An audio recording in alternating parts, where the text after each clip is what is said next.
Okay, let's dive right into this. Welcome back, everyone. Today, we're looking at an absolutely fascinating breakthrough recently published in Nature Communications.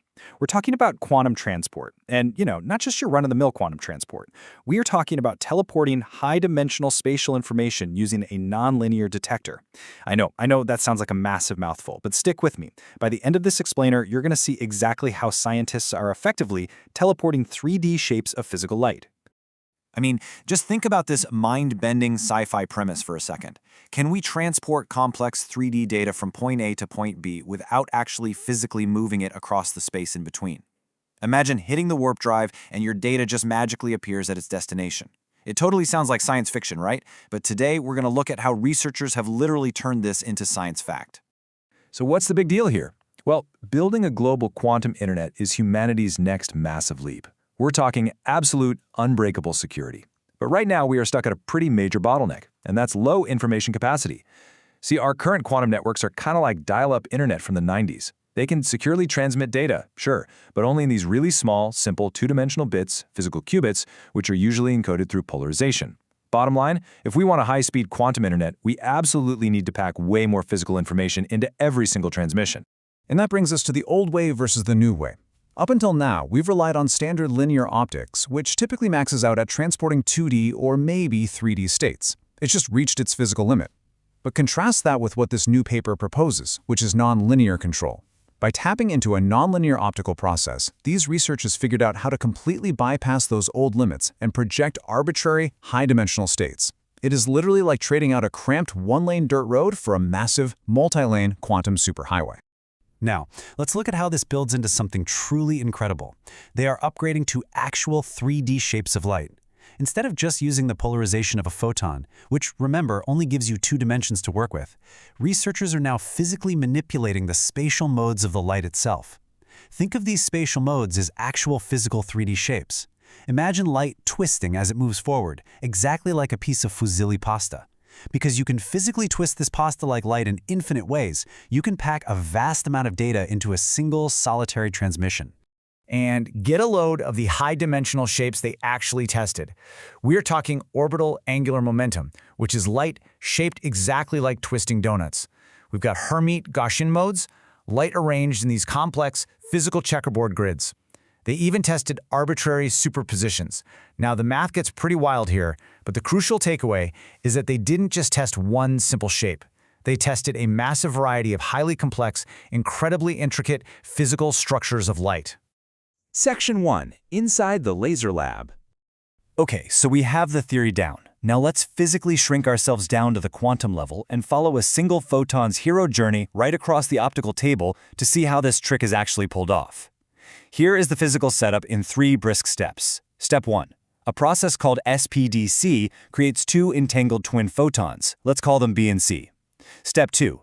Photon C travels across the table and physically meets a bright laser beam, our coherent source A.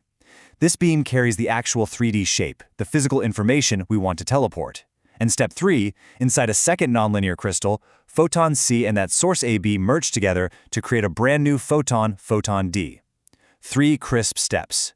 But let's look a little closer at the magic happening inside those crystals. So, looking at step 1, this is driven by spontaneous parametric downconversion, or SPDC. This is a nonlinear process where a high-energy pump photon enters a crystal and essentially just splits into 2 lower-energy entangled twin photons. Boom, just like that, you have photon B and photon C. Now, because they are entangled, their fates are fundamentally physically linked across space and time. Photon B stays behind with our receiver, Bob, while photon C gets sent over to our sender, Alice. Now let's flip it and look at the inverse process, sum frequency generation, or SFG. When Alice's data-carrying source A photon physically overlaps with her entangled photon C inside that second crystal, they upconvert. They literally fuse together into a single higher-energy photon. This physical fusion is what acts as our nonlinear spatial mode detector. And the end result of that fusion? That's photon D. The paper actually refers to the role this photon plays as the anti-pump. Now I know, anti-pump sounds like a terrible pre-workout supplement that just makes you want to take a nap on the gym floor. But in this context, it is absolutely the key to the quantum magic here. Photon D is the physical, measurable proof that the upconversion happened perfectly. Let's read this quote directly from the paper. It says, "A successful single photon detection resulting in information transported to the other photon enabled by a biphoton coincidence measurement."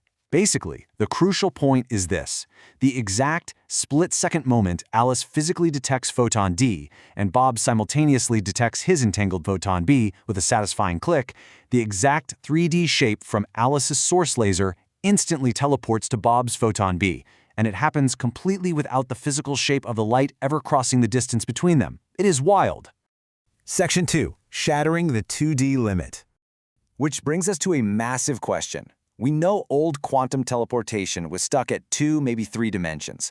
So I want you to guess exactly how much high-dimensional data this physical nonlinear detector successfully transported in the lab.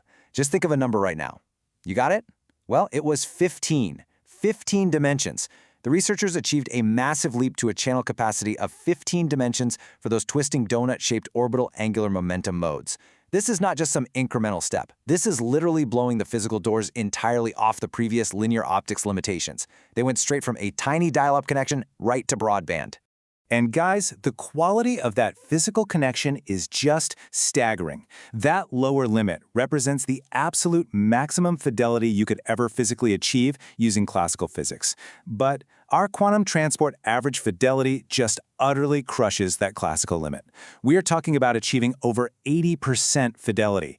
And honestly, here's the kicker. They did this with raw data. No noise suppression, no background subtraction, just pure, highly accurate quantum transport. This table right here is the ultimate physical flex of the experiment. Let's run through it. Dimension 3 qubit superpositions. You can think of these as complex 3D overlapping physical waves. They got a 98% similarity match. Dimension 4 mutually unbiased basis states, another 98% match. Dimension 9 Hermite Gaussian checkerboards, highly accurate. It proves the physical system flawlessly transports highly complex 3D structures, regardless of the mathematical basis they use to encode it. Now, I want to just sit with this next point for a second, because I think this is the craziest part of the whole paper. Alice, the sender, doesn't even need to know what she is sending.